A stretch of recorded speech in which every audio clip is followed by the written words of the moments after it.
Don't worry, I'm right here. Don't worry, still here.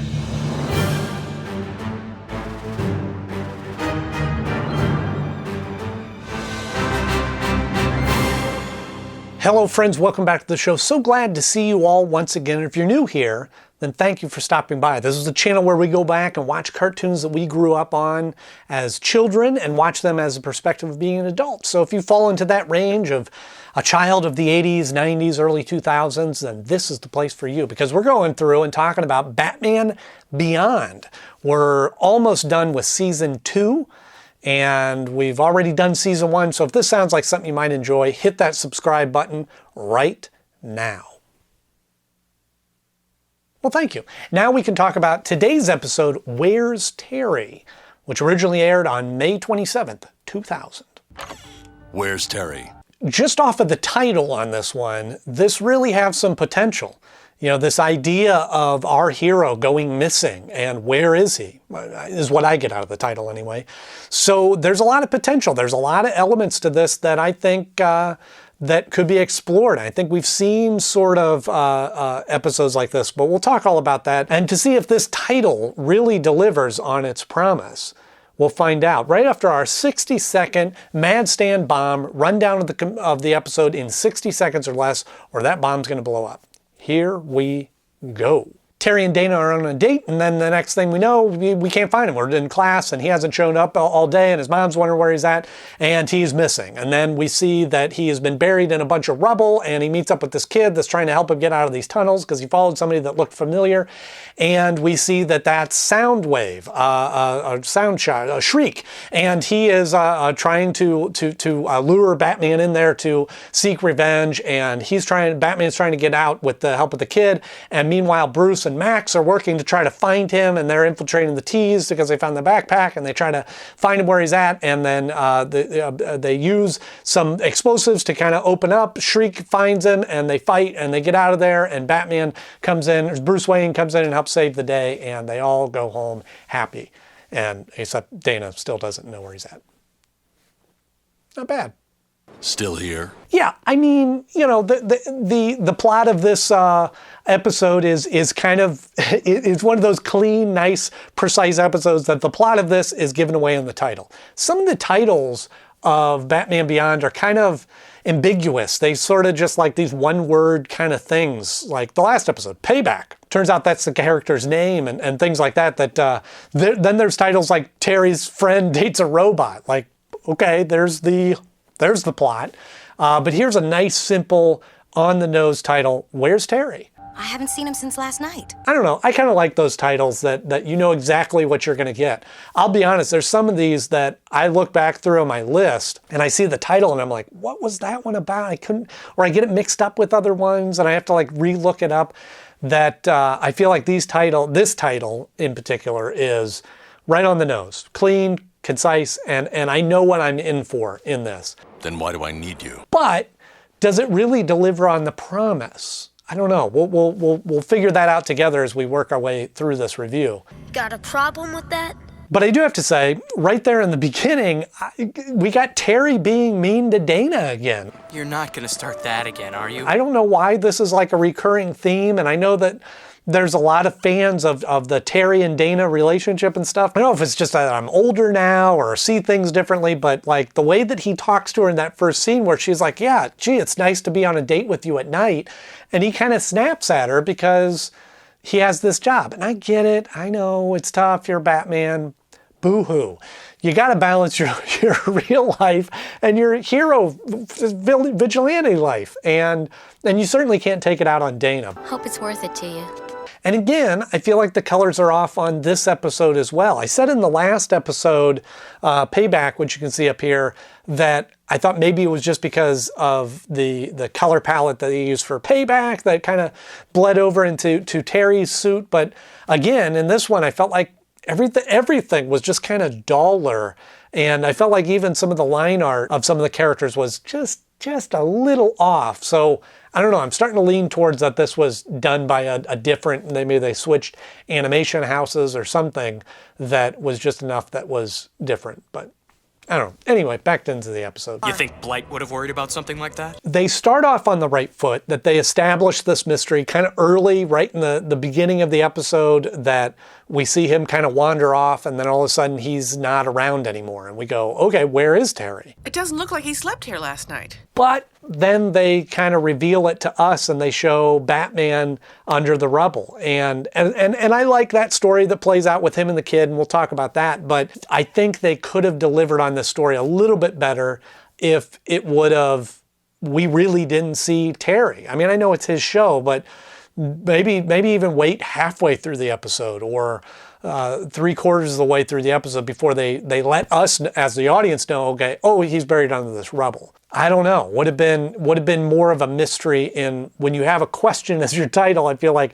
you could deliver on it a little bit stronger if you leave it a question for longer. He's probably sick, that's all. And then we also establish Shriek, and I think that maybe we could have spent more time with him.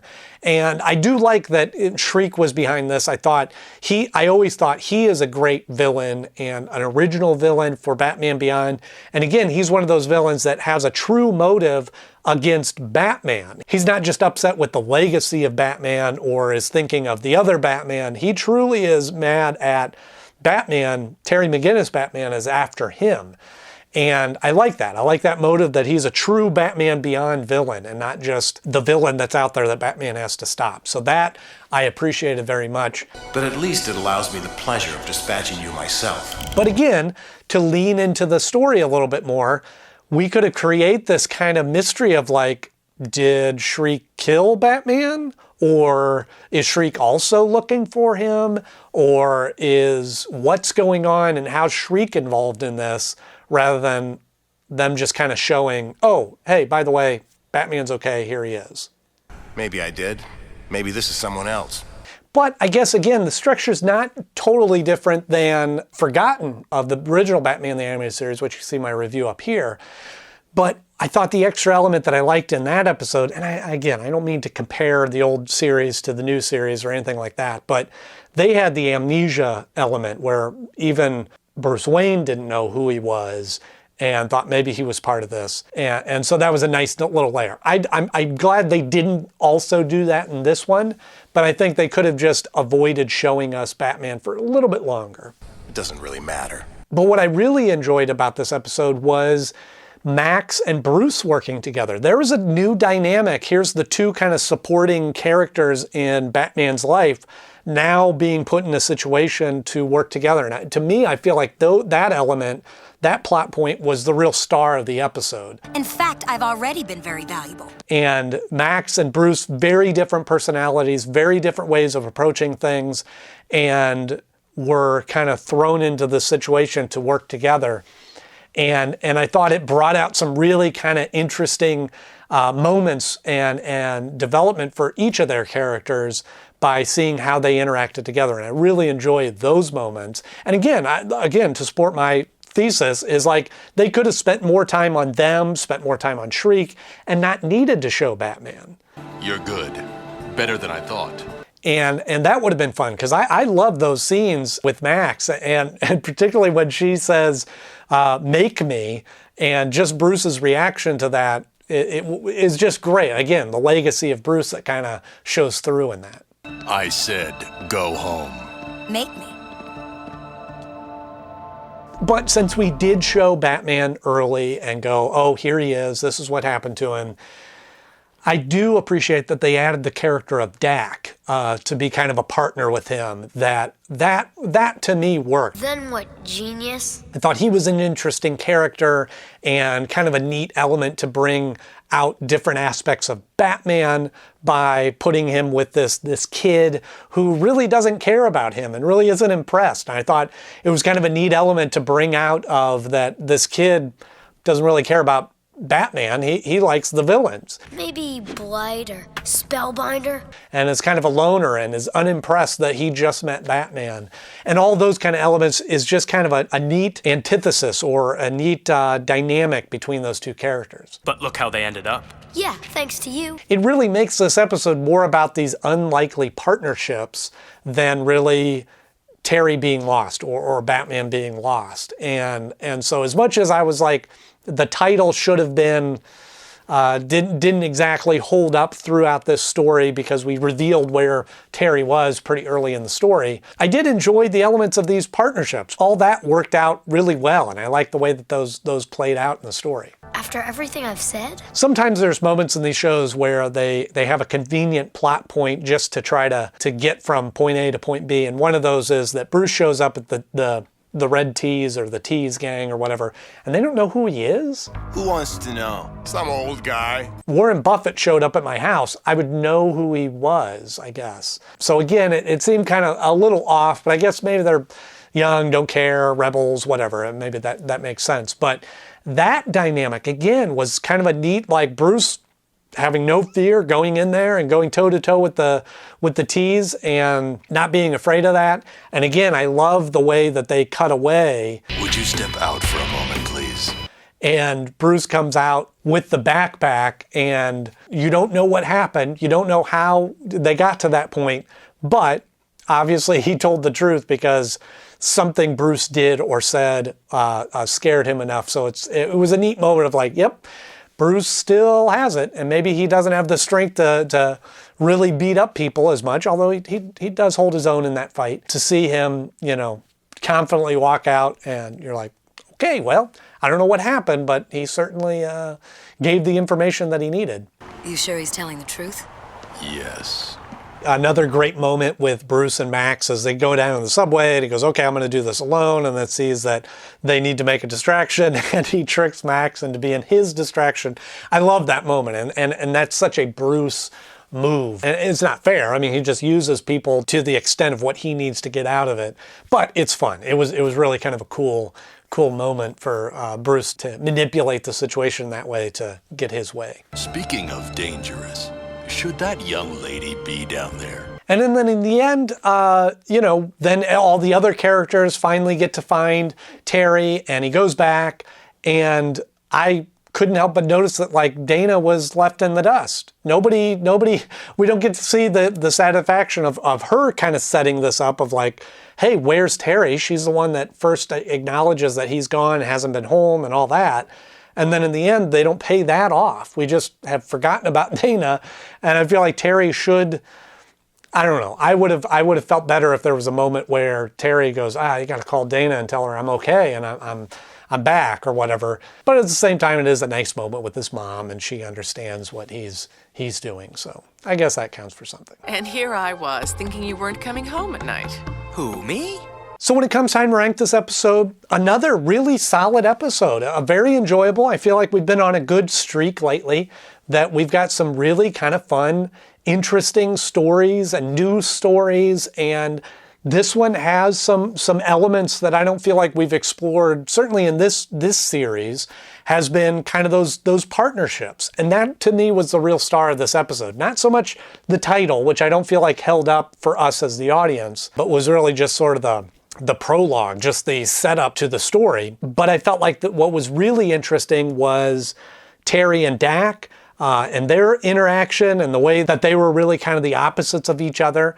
And then we had Bruce and Max, and those elements that were all very interesting. So I liked how all that played out in this story that I think made it strong. So for all those reasons, I have this episode falling at the number 13 spot. Not quite in the top 10, but still a really good episode. I have it falling just below Babel, which again is another Shriek episode. It's always funny looking at this list. They're in chunks sort of by the villain in some cases. But I do have Babel beating this one out because that was just kind of a deeper story as far as like Terry's reaction to being responsible for the actions of the villain to the city, which I thought was a story that needed to play out. But I do have this one beating out Once Burned, which was, again, another kind of emotional story, but this one I felt like the dynamic of the characters kind of rose this one up just enough to beat out Once Burned. You could say that. So my question for you is kind of the idea that was brought up by Dak was, when you watched the show as a kid or now or whenever, did you relate to or want to be Batman, or were you more like, oh, it'd be cool to be one of the villains? And which one? You know, for me, I remember, you know, watching Batman the Animated Series, I wanted to be Batman. I know Robin was introduced to kind of give something for kids to relate, but I was always like, no, I want to be Batman. That's the guy. But I don't know, maybe you're more like Dak and want to be like one of the villains. Let me know in the comment section below. If you enjoyed this episode, please click the like button. If you want to see more episodes like this, just hit subscribe. I have new episodes coming out every week. And next week, we have the last episode of the season, Ace in the Hole. So be sure to click that subscribe button so you see that. If you can't wait till then, I have some other episodes right over here that you can click on and watch to continue watching my reviews until then. But until then, thank you so much for watching. I'm Andy Knode. I'll see you soon.